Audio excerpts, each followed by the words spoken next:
Ak sa už nevieš dočkať dovolenky, pamätaj, oddych si zaslúži aj tvoja pokožka. Či ideš k moru alebo na hory, slnečné lúče si ťa nájdu všade. Pri vode sa lúče odrážajú od hladiny, takže ťa vedia spáliť aj zo spodu. Na horách je UV žiarenie dokonca ešte silnejšie. Čím vyššie totiž ideš, tým viac lúčov dopadá na tvoju pokožku. SPF je teda must have v každom prípade. To, že si kúpiš vodeodolný opalovací krém, neznamená, že vydrží väčšine. Po kúpaní alebo osušení sa treba vždy znovu natrieť. Ak sa chceš chrániť, tak reaplikácia je dôležitá aj pri tom najodolnejšom kréme.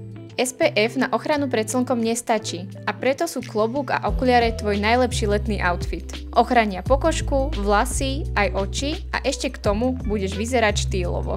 Make-up z SPF je fajn ako doplnok, ale nie je to tvoja hlavná ochrana. Často ho nanesieme málo alebo sa počas dňa zotrie. Najprv teda použij SPF krém a až potom nanes make-up. Prípadne siahni po reaplikačnom spreji na tvár. Nezabúdaj na uši, krk, pery, znamienka či tetovania. Sú citlivé a slnko ich zasiahne ako prvé.